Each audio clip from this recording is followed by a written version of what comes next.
Well, good morning, ladies and gentlemen.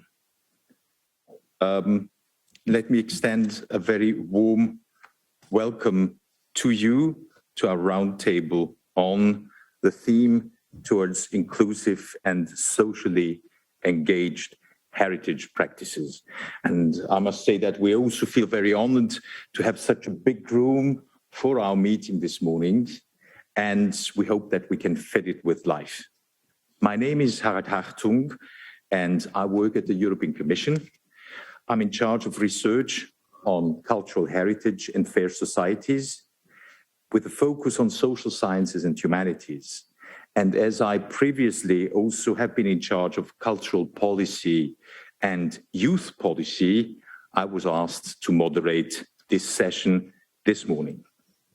Well, this morning we will deal with inclusive and socially engaged heritage practices. And this at a point in time when the notion of the term cultural heritage is changing fundamentally. And this because also our societies are changing fundamentally. In the past, the term of cultural heritage often has been associated with elderly, well-off people going to exhibitions and concerts. But to this culture with a big C, as the Anglo-Saxons call it, has been added the term culture with a small c. And this is to reach out to new parts of our population, people from all walks of life, and in particular, the young people and people who are sometimes at the margins of our societies. And therefore, in this, we also work together with street workers and youth workers, and we include street dance and graffiti arts also in our notion of cultural heritage. And we use new practices through digitization, artificial intelligence, virtual and augmented realities. To tackle this theme, we have invited 4 eminent speakers this morning who will tackle the subject from very different angles. We will have a so-called hybrid session where 2 of our speakers will join us in a video conference, and the 2 others are here in person. And after more than 2 years of several lockdowns, it really does some good to also meet in person and to have informal exchanges with our people. Now, our 4 speakers this morning are Sophie Croisy.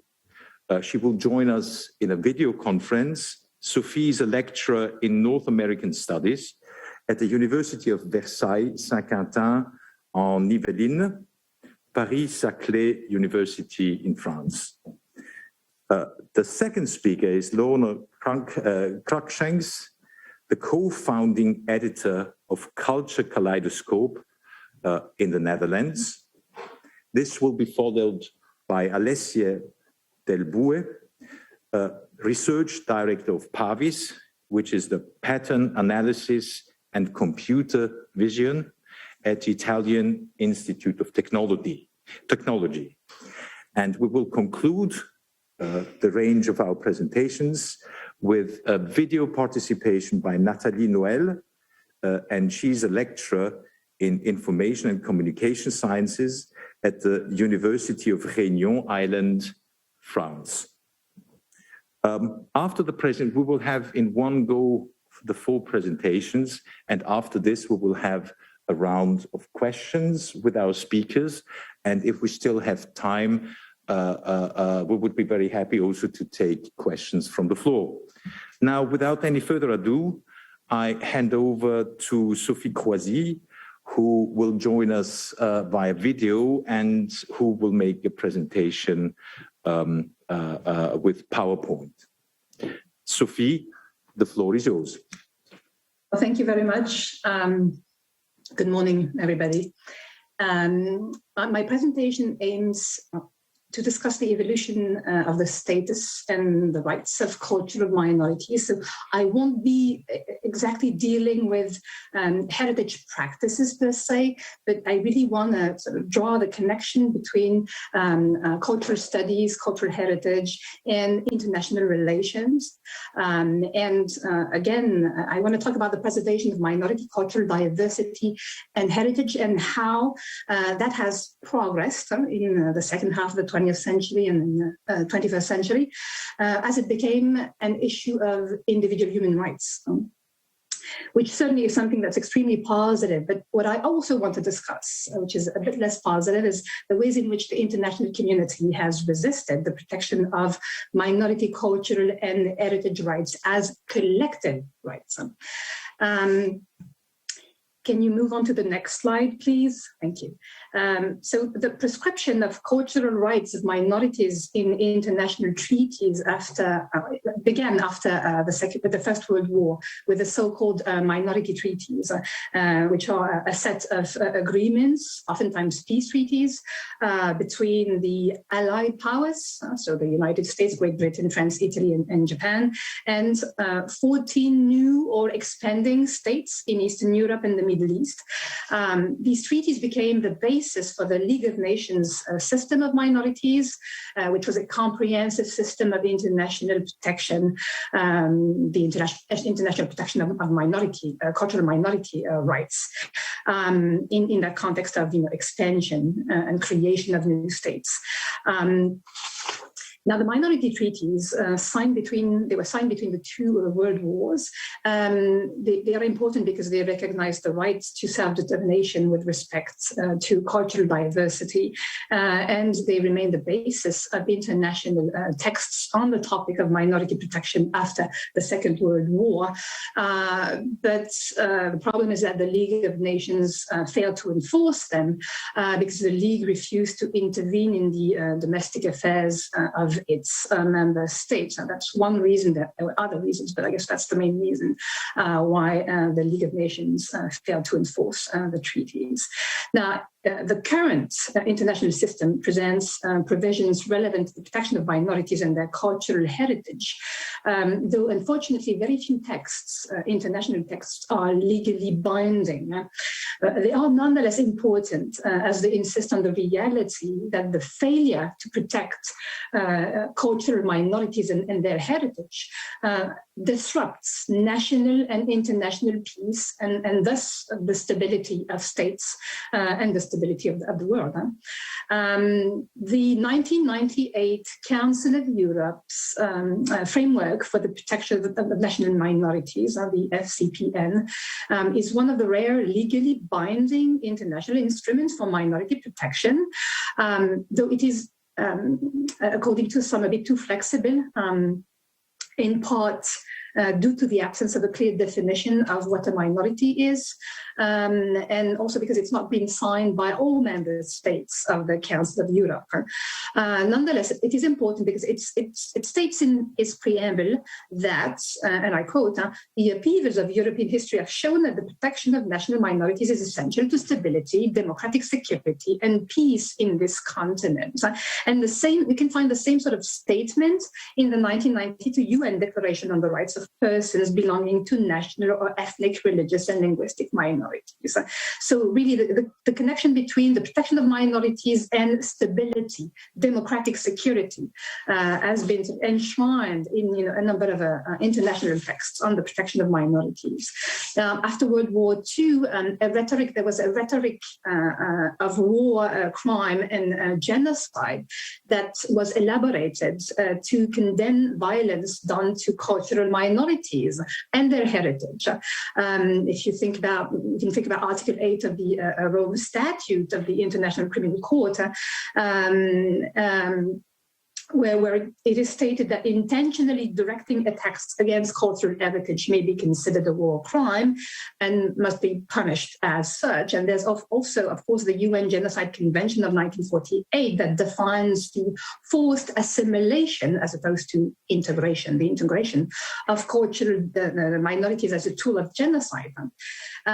So to keep trying to meet the goals of peace and stability, and as international institutions after World War II inaugurated the era of international human rights, the protection of cultural minority rights around the globe became interconnected with the protection of human rights. Or to put it differently, the protection of minority rights fell under the human rights framework after World War II, under the United Nations. Now, the UN Charter, the Universal Declaration of the United Nations of Human Rights, the EU Charter as well. They do not provide for the protection of minorities per se, but they provide for the principle of non-discrimination of individuals belonging to minority groups. So if we look at Article 27 of the UDHR, the Universal Declaration of Human Rights, this article states that, and I quote, everyone has the right to freely participate in the cultural life of the community. Now, this human right was eventually re-articulated in Article 15 of the 1966 International Covenant on Economic, Social and Cultural Rights, which is a legally binding document.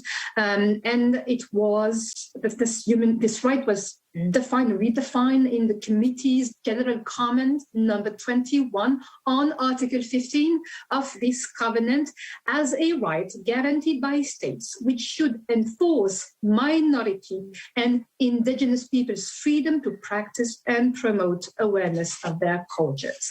Also important, of course, the 2001 UNESCO Declaration on Cultural Diversity, which indicates that, and I quote, the defense of cultural rights is inseparable from the achievement of human rights and fundamental freedoms. Can you move on to the third slide? Thank you. And another international legally binding text which refers to minorities is the 1966 UN International Covenant on Civil and Political Rights. I'm quoting Article 27 here. So if we look at this article, this article has played a crucial role in the process of elaborating cultural rights and protecting intangible cultural heritage. But just like the 1998 Council of Europe's FCPN that I mentioned earlier, it has limits.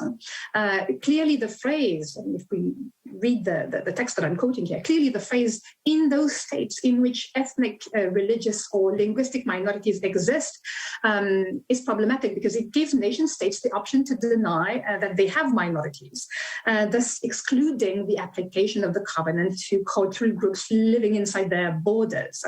Moreover, we can wonder whether the term persons that is used here implies citizenship, or if all individuals belonging to a minority should be protected by the state they live in, according to this particular article. And the use of the term persons is also problematic because it reinforces the idea when it comes to minority groups, to minority protection in the context of international human rights, then the right order is not the group, it's the individual. Now, general comment number 23 on Article 27. This general comment was adopted by the Human Rights Committee in 1994, and the point was to interpret Article 27. So this comment has only partially resolved the issues that I've just outlined. The committee did declare that obligations are owed by states to all minorities, and that these obligations are collective in nature. But again, only individuals are recognized subjects of international law. Minorities are not.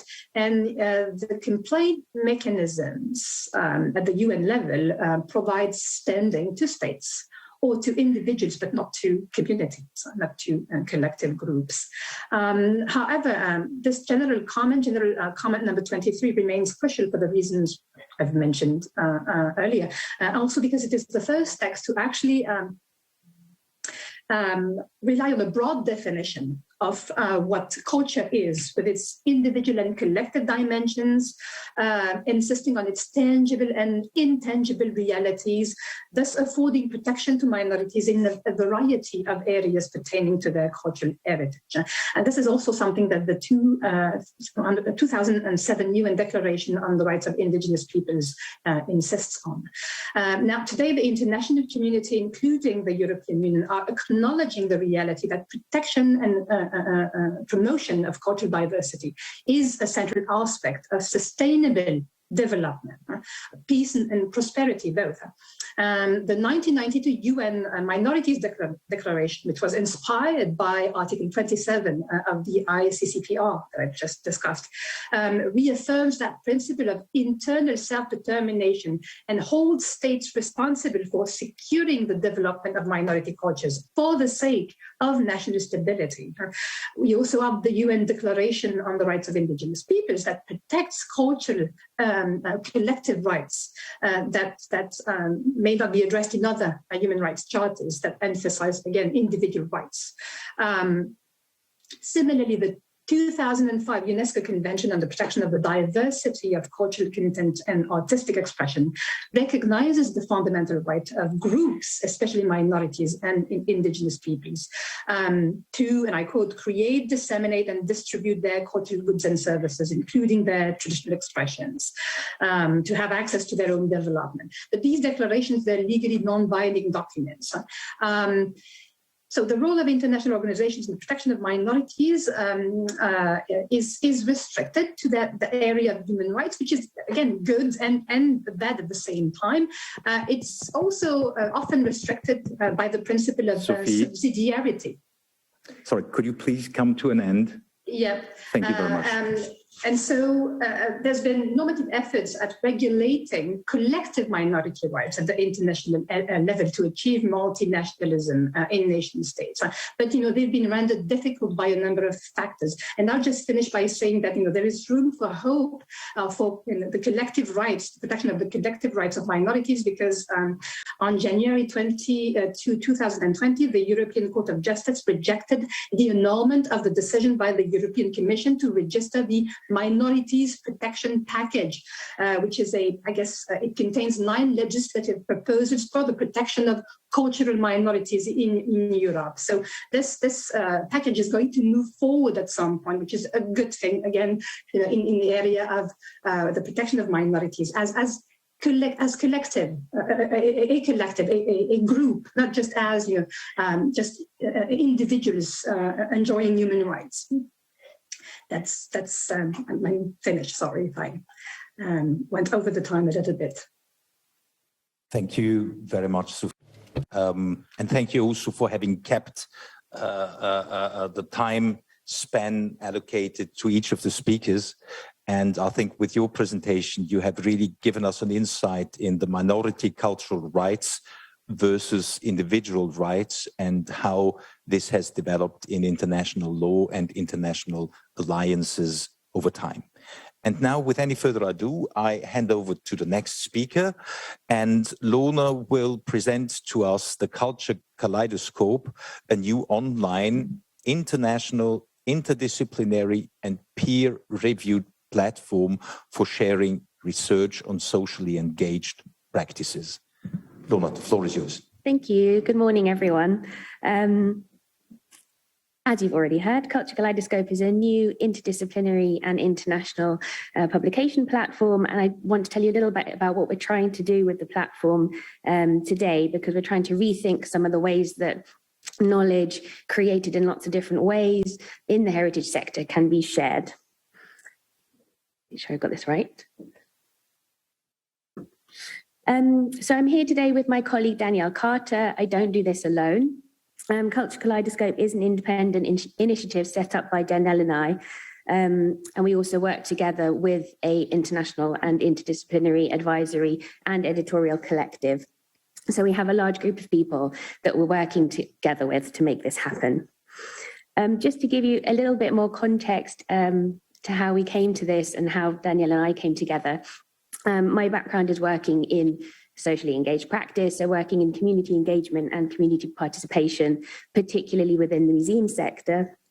And I work now more broadly in the heritage sector. And as well as being an independent consultant, I'm also working at the Cultural Heritage Agency in the Netherlands as a participation specialist.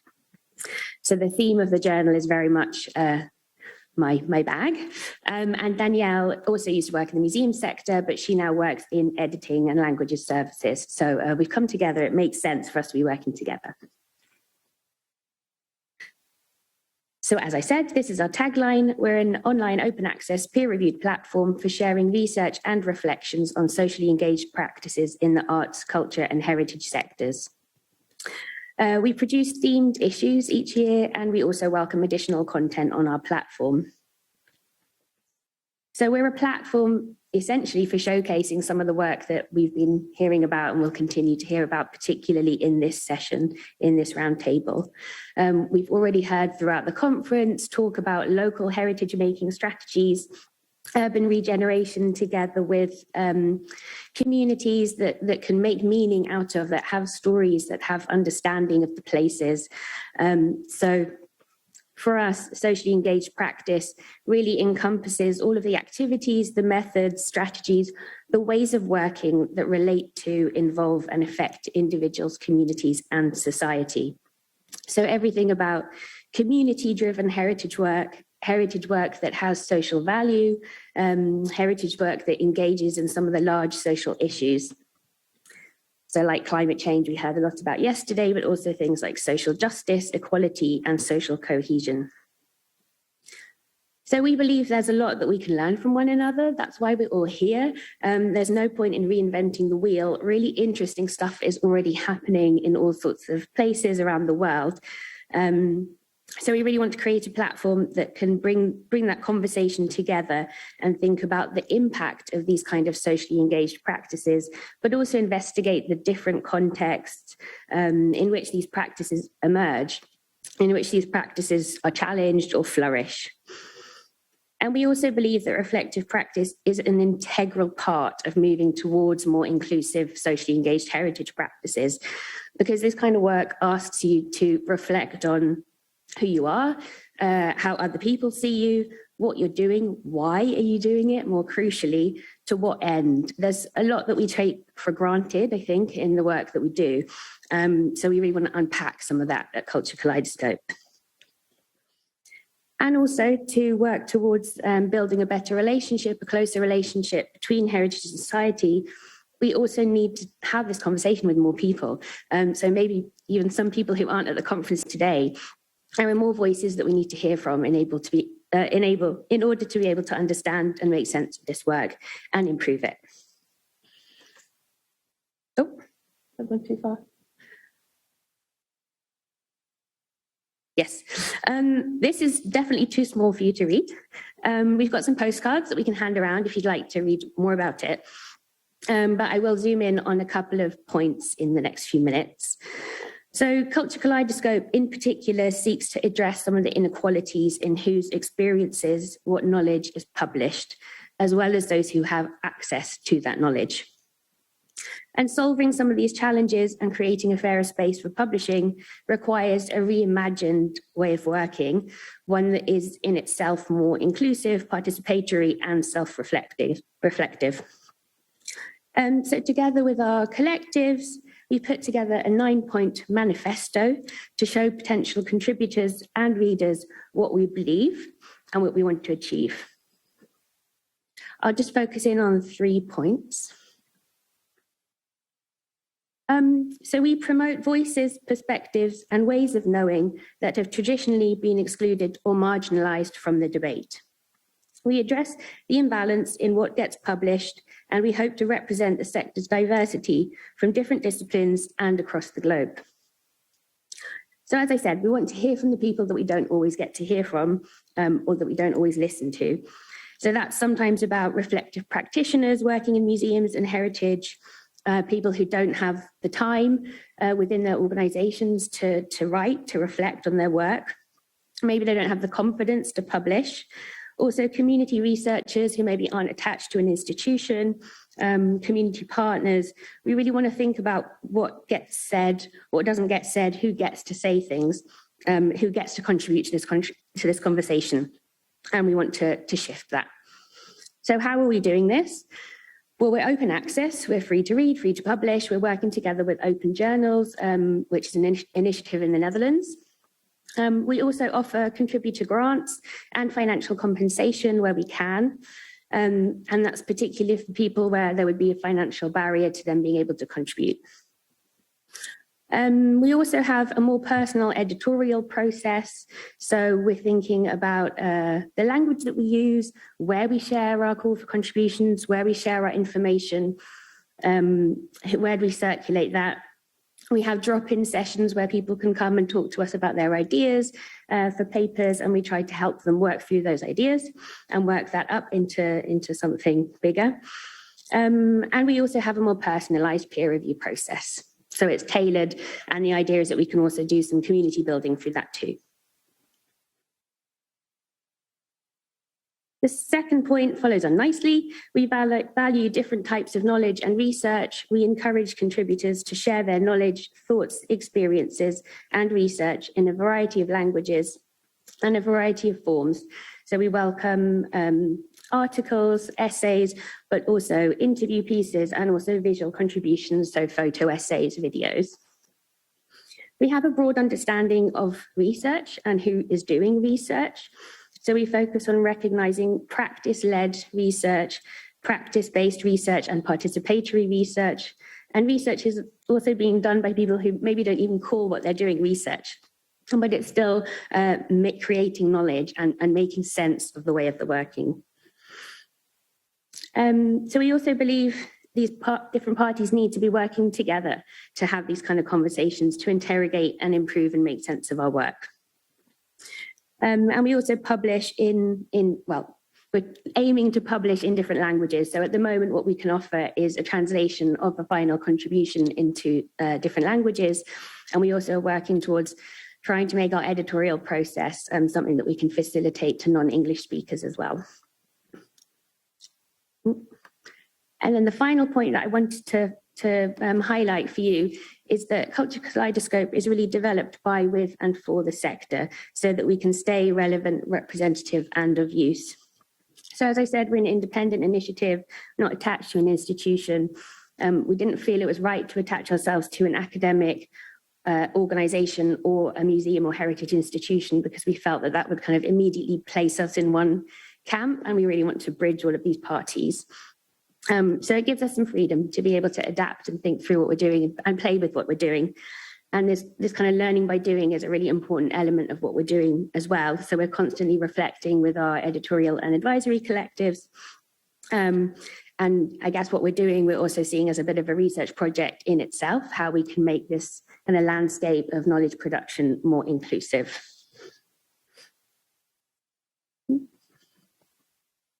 And my final slide, because I wouldn't be doing our project justice if I didn't flag this, a little plug before I go. Our first call for contributions is live at the moment. The deadline is the 12th of April. And the first theme for our first issue is all about socially engaged practice, what that means, what that looks like in different contexts, what's the impact of that work, how do we know? So yeah, if you are interested in any more information, come and find Danielle or me, or I've put the links to our website and our email address there too. Thank you so much for listening, and I look forward to the discussion. Thank you very much, Lorna. And I think it's really impressive to see what with new technologies one can do with a platform as far as the coverage of a broad spectrum of activities is concerned. And secondly, also the reach out you can achieve with what you do. I think this is a good testimonial of what potential we have. And now we move on with the next speaker, and Alessio will introduce to us the project MEMEX. And of course, I also have a personal interest into this, because this MEMEX project is a project which is funded through the program Horizon 2020, the European Research Program. And Alessio, you will tell us what MEMEX promotes. Well, it promotes the social cohesion through collaborative heritage ICT and related tools. And you will explain to us how this works in practice. The floor is yours. Thank you very much for the introduction, and thank you all the audience for being here in this very exciting roundtable. So I'm coming from the Italian Institute of Technology, and as it says, I'm working with these technological aspects related to artificial intelligence. I will try to explain how we try to promote social inclusion with these tools today. So first, I want to tell you briefly what is MEMEX. MEMEX is an Horizon 2020 project, 3 years long, but is going to end up in November 2022. And in particular, we address marginalized communities at risk of social exclusion, and we would like to provide tools for them in order to improve inclusiveness of these communities.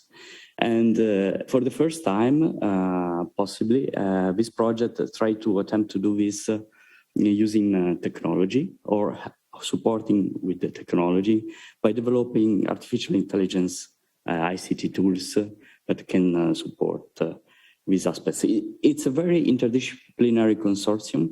We have technological partners from Italy, France, and Ireland, but also social partners and humanities that involve the communities and test with them the tools we are doing. So one of the parts of MEMEX is that we involved the marginalized communities from the first day in developing the technology in our project.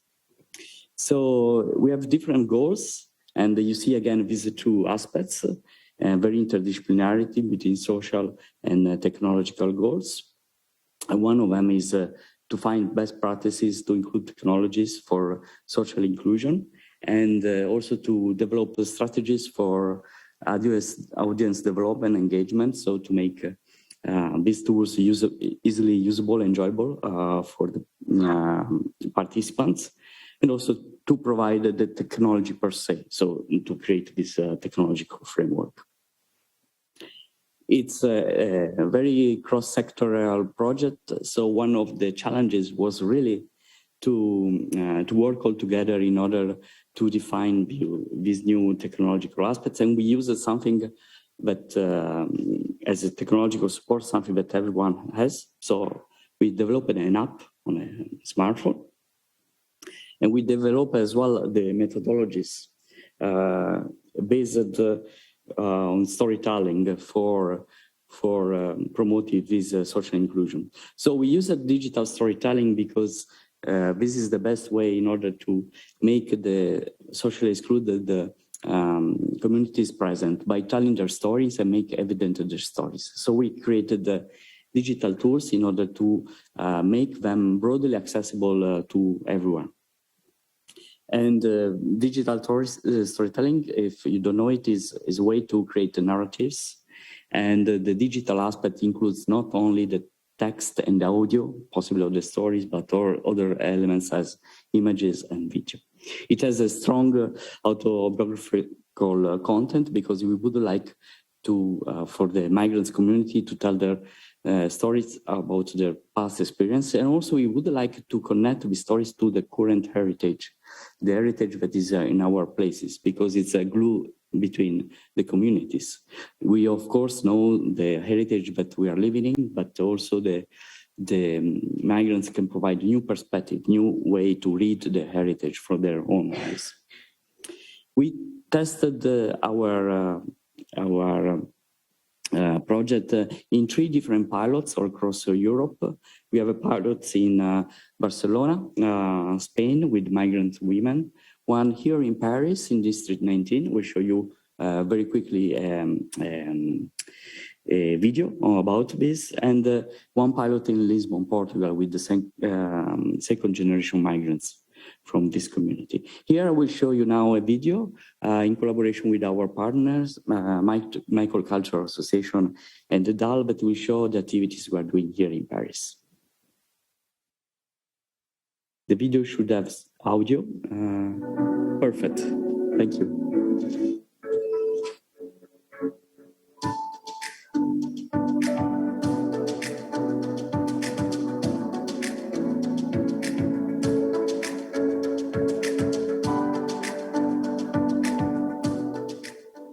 Schneider, je suis coordinatrice. I am a coordinator, and you have subtitling, says the interpreter. Please refer to the subtitles at the bottom of the video. Thank you. Projet MEMEX, nous sommes en charge de la communication autour du projet et avec l'agence d'EDAL, nous sommes en charge du pilote parisien. Julien Brouillard, je suis directeur de projet au sein de l'agence d'EDAL. D'EDAL est une agence européenne dédiée à l'innovation sociale et l'innovation urbaine qui agit en faveur des nouvelles manières de produire et de vivre la ville. MEMEX à Paris vise à travailler avec les habitants du 19e arrondissement, en particulier la communauté d'habitants du quartier Rosa Parks, testant avec eux des solutions de storytelling digital pour la mise en récit du patrimoine matériel et immatériel. En tant que structure de quartier proche de l'habitant et de l'habitante, il nous semblait important de mettre en valeur les récits de vie des habitants et des habitantes dans ce quartier qui a vécu des grandes transformations ces dernières années et de leur faire découvrir les technologies du numérique. L'objectif pour nous est de contribuer au renforcement de l'inclusion des habitants du quartier à travers le patrimoine et les outils numériques et en l'occurrence à travers l'utilisation d'une application mobile, MEMEX, pour les aider à raconter des histoires, des récits autour du patrimoine de leur quartier. Nous nous engageons auprès des habitants du quartier Rosa Parks pour deux raisons, car ce sont les habitants d'un quartier en profonde mutation depuis de nombreuses années, qui fait preuve d'un dynamisme social et culturel fort, et aussi car ce sont les habitants d'un quartier qui cristallise des enjeux contemporains de premier ordre, l'accueil de réfugiés, la présence de personnes en situation de marginalisation et des difficultés économiques et culturelles et sociales fortes. Il y a tous ces gens qui travaillent dans les bureaux, les commerçants, les gens de passage, qui viennent par exemple juste au Décathlon. Si cette application permettait de croiser des histoires, des regards sur le quartier, sur la ville aussi en général, et de faire se rencontrer les gens du quartier, ça serait chouette. Nous proposons aux habitants un programme d'activités régulier, workshop de création, formation, promenade urbaine, qui permettra à terme, grâce à l'application MEMEX, de créer et partager des récits conçus comme des déambulations dans le quartier. Pour moi, ce projet doit permettre aux habitants de s'approprier davantage leur quartier, de comprendre les réalités complexes, de découvrir les richesses aussi cachées et de partager comme ça l'histoire du territoire et d'en construire une identité qui soit populaire, qui soit partagée. Cette démarche a débuté l'été 2020. Nous espérons qu'à la fin du projet, les habitants seront encore plus contributifs et acteurs de leur patrimoine.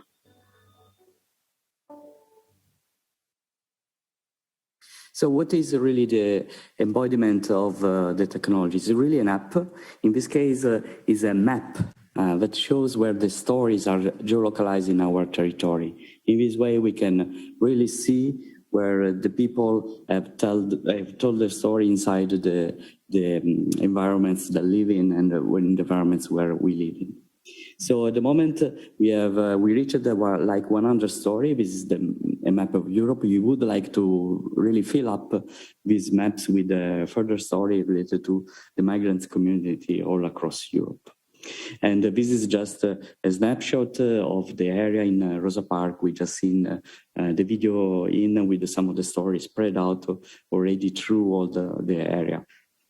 The app now is a prototype, so we're still building and creating new functionalities inside the project, and we have tools for creating stories, of course, by including digital media like images, text, videos, and other audio as well, and to visualize the information, and also to connect together the stories and to provide feedback how a story is related to other stories, for instance, from Paris to Lisbon and Barcelona. We have also the next step, which is the embodiment, different embodiment using augmented reality. We would like really to use the phone as a window to show stories that are attached to cultural heritage, to elements in our very streets, like this example in Dublin, where person can click on the window, access the information, the stories, and how they are related to the cultural heritage. They just see them with their own eyes. We also provided a policy brief about how to create these capacity building actions, and also all these methodologies we create in MEMEX in order to include the technologies in these aspects of social inclusion, and also to assess the social impact of MEMEX in terms of the readiness of the society to accept this technology. I would like to conclude my talk. Tell me that in the break, if you want, I can show the app. Just memorize my face so we can find me around. We can have a chat later on. And thank you for your attention.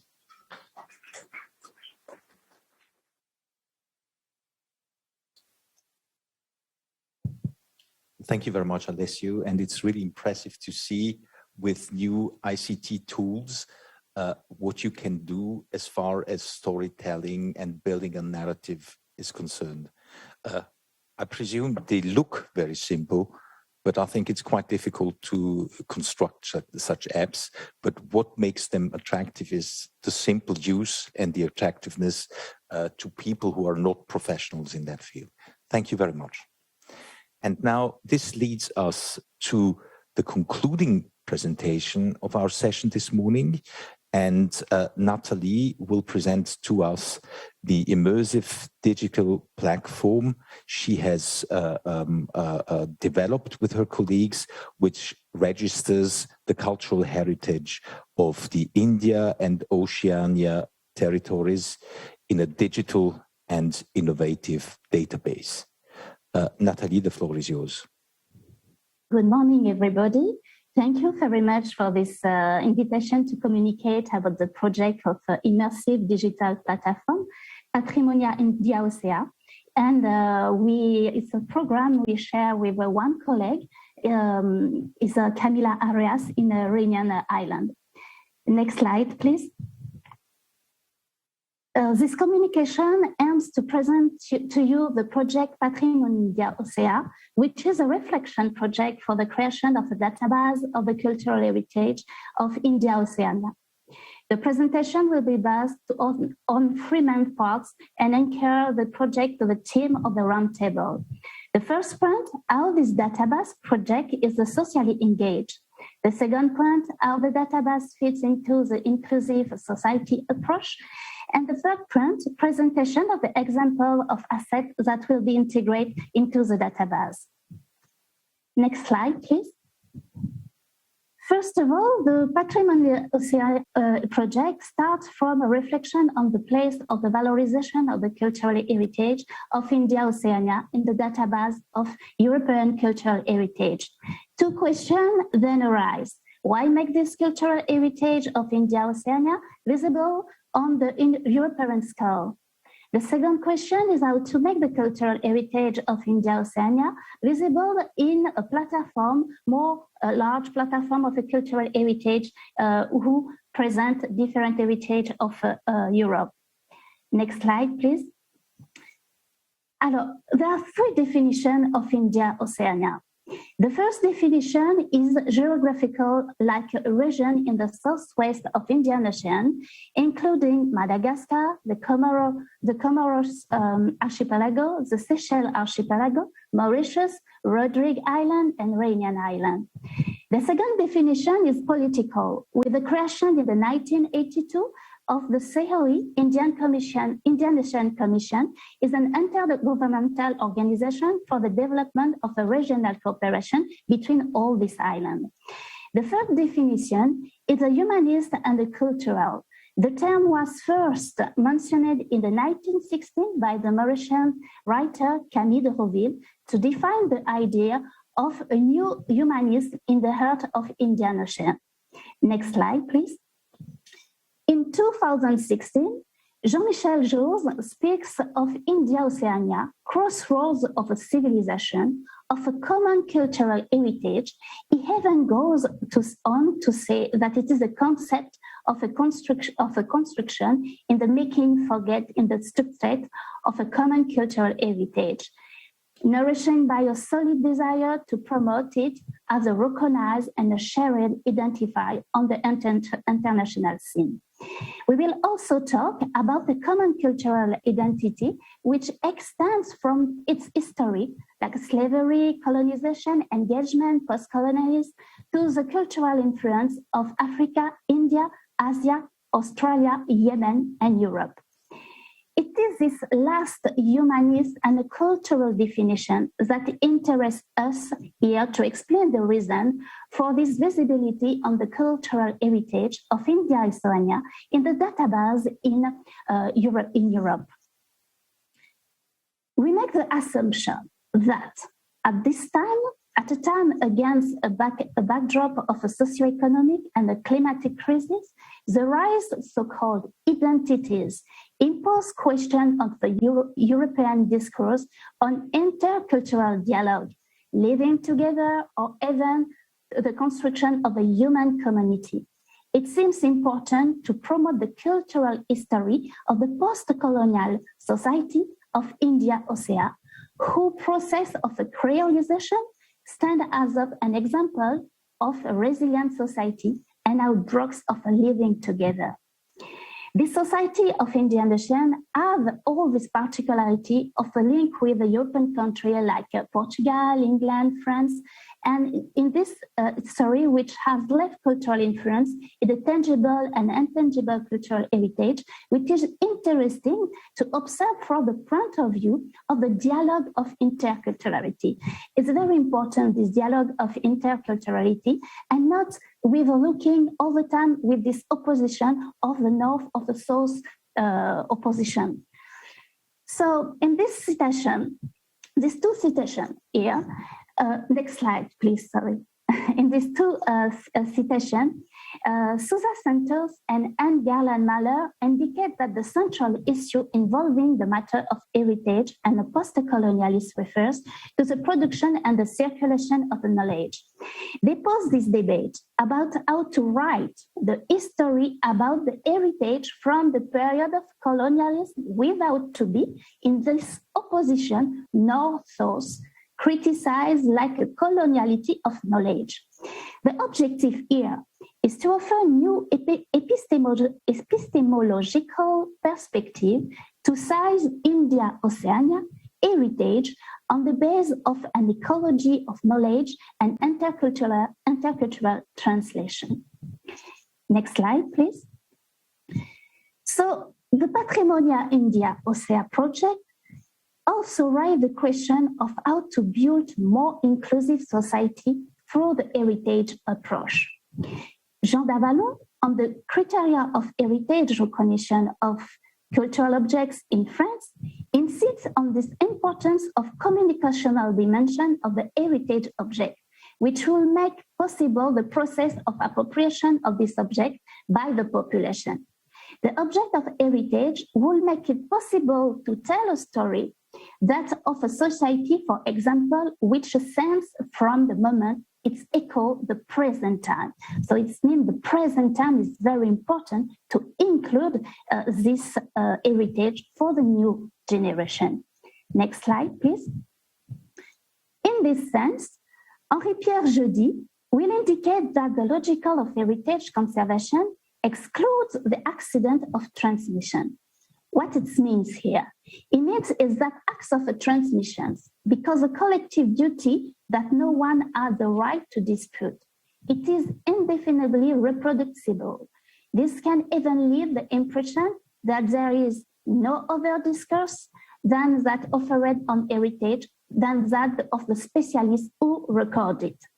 He also said there is no more secret. The transparency of what is transmissible cancels the very possibility of imagining what could well be stolen from memory.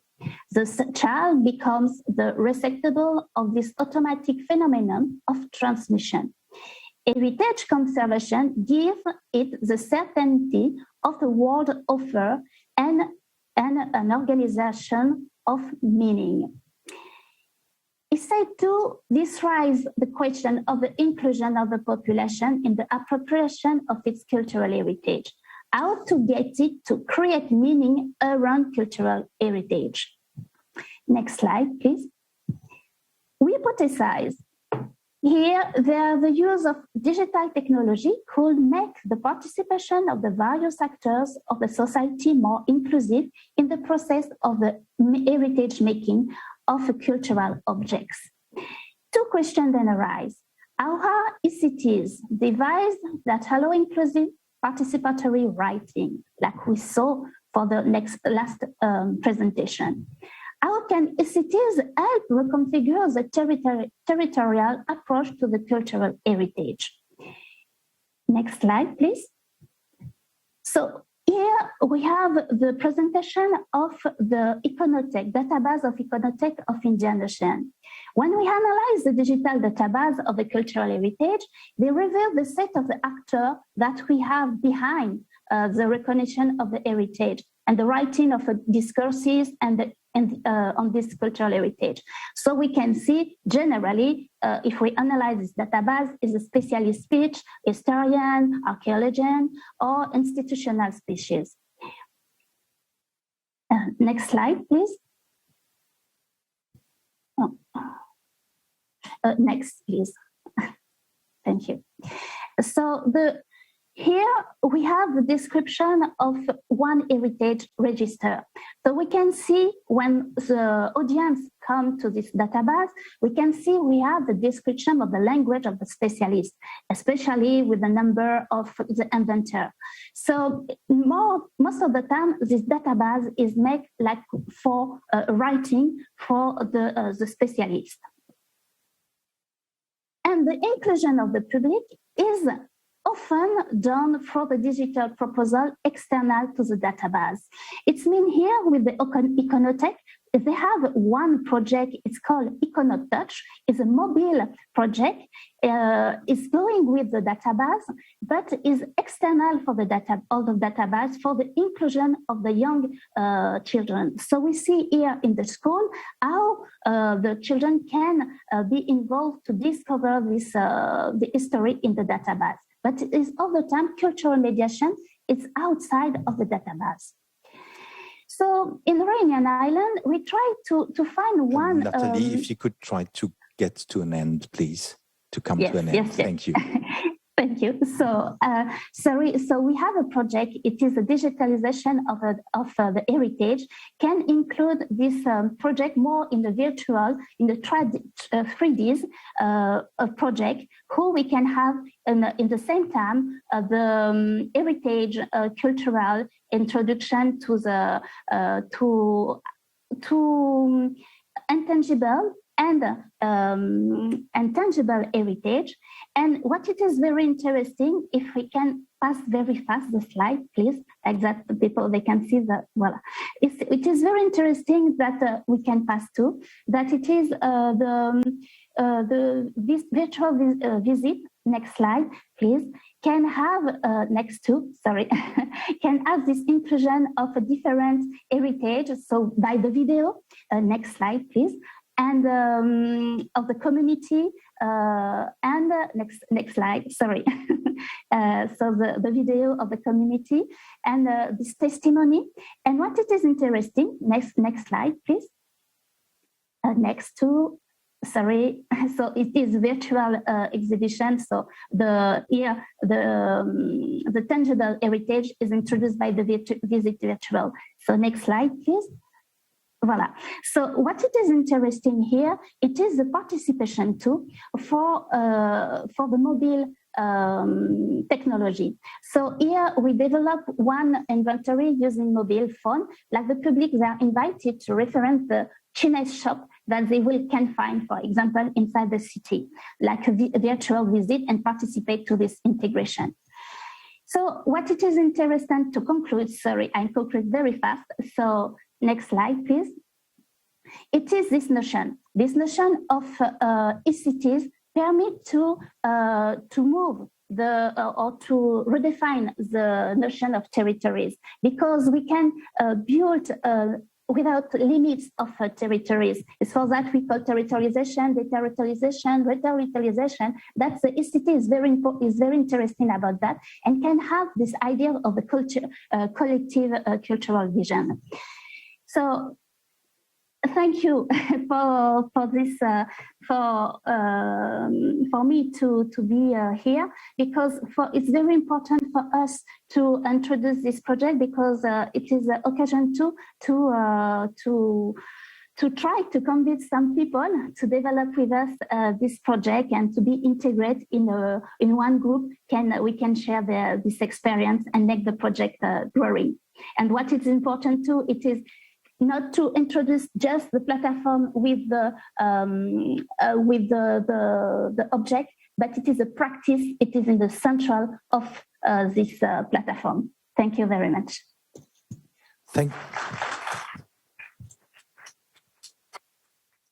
So thank you very much, Nathalie, and sorry that I've rushed you now towards the end of your presentation.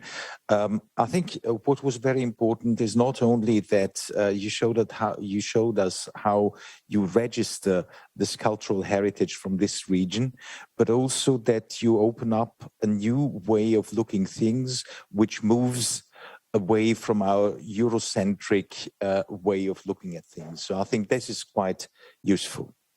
Now, we are time-wise already at the end of our meeting, but what I would like to do at least is to have one question to take up with our colleagues. And when we talk about the cultural heritage, well, we've got plenty of definitions of this, but in your practical work, and this would be to our four speakers, in the practical work, what does the cultural heritage term mean for you in your practical work? How you perceive this? Maybe I start with the colleagues here on the floor, and I will then hand over to Sophie and Nathalie. Lorna, could I start with you? Yes. So my background in anthropology. So I think I came to cultural heritage thinking very much about the people who make heritage, the people who are involved in heritage. So I guess my own definition and my own practice has always been very people focused. And with Culture Kaleidoscope, I think something we want to do is see how people define cultural heritage and what it means to different people and explore that through that. But if I think actually with my hat on from the role that I'm working in at the Cultural Heritage Agency at the moment, we've been doing research into the Faro Convention and whether or not Netherlands should be ratifying the treaty. And as part of that, research was done, over 100 interviews with people who work in the field and people who take part in participatory activities in the sector. And one of the big questions was, what is cultural heritage? And actually the majority of the people who responded were talking about the process of heritage making, heritage being a process, not just about the object, but about the people. Wonderful, thanks very much. Alessio, how do you look at this term?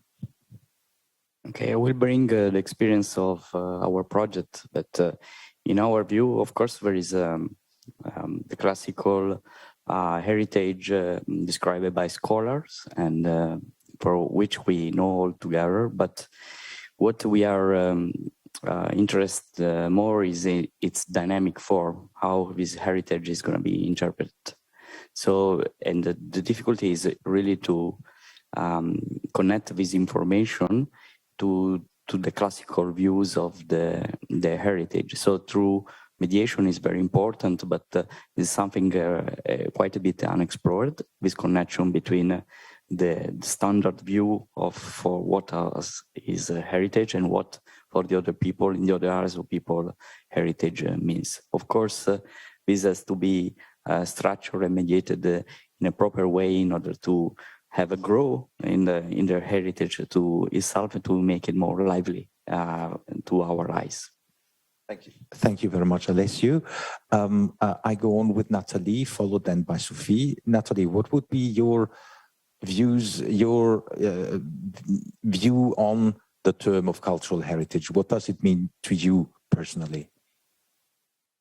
I think the cultural heritage is very important to include this cultural in the present time. Is that I want to develop inside my my presentation, because most of the time we hear people said the heritage is the past, and they feel they are not included inside this heritage, and so they look the heritage like far, and they feel not concerned about it. So the mediation is very important for for include or to find the process. It is or tool or project include people that they can writing this story between the past and the present. So that is very important. And this opposition, I think this opposition between intangible heritage and tangible heritage, I feel we need not to separate too much these two parts, because one can improve the other one or make the comprehension of the other one. With the testimony can make life one tangible heritage. And I think it is the idea is not to erase the past when we put in we look the heritage in the present, but it is to make this link with the past and the present to understand what it is in the present time. Great. Sorry, now I forgot to switch on the microphone. Thank you very much, Nathalie. And Sophie. Yeah, to me, cultural heritage is a lot of things. I mean, it certainly includes customs, practices, places, objects, artistic expression and values also. It signifies, the aesthetic, the historical, the social, the spiritual, and other special characteristics and values of a particular culture, a particular place. So it's a resource. It certainly is an economic resource, but it's also a social cultural resource. It is an identity factor. It is a common responsibility when we think about the role of which is my concern, the role of international institutions in promoting the rights of cultural minorities, helping cultural minorities defend and publicize their cultural differences. Then, yes, cultural heritage can become a sort of unifying responsibility at the European level and beyond, especially in the present context where, when they think about the various policies of EU member states towards multiculturalism and how these policies have failed, when we think about the refugee crisis that is happening and the fact that Europe is dealing with that crisis and that it has brought into sharp relief these deep ideological divides within European countries on the subjects, on overviews on minorities and diversity. I think that to bridge these divides and to bridge these gaps, we need some sort of mobilizing narrative. And, the protection of minority culture, the protection of culture heritages certainly could be part of such a mobilizing narrative at the European level and beyond. Great. Sorry, yeah. Thanks very much for this. And I see that there is a certain conversion in your definitions and your personal experience that cultural heritage is not a static term, but that it is something which covers a very broad spectrum of fields, and B, which is evolving with time. And there is this correlation between the development of the term of cultural heritage and the development of our societies themselves. And I think that is something I will take with me from our meeting. And this brings us to the end of this meeting. I would like to thank wholeheartedly all our speakers today, because they have prepared in a very important and succinct way to make succinct presentations. And I think with this, we could really get an overview on what's going on in the different fields. And I thank you, my dear colleagues here in the room and the ones who participate online for having joined us to this session, and I wish you a very good afternoon. Thank you very much. Bye-bye.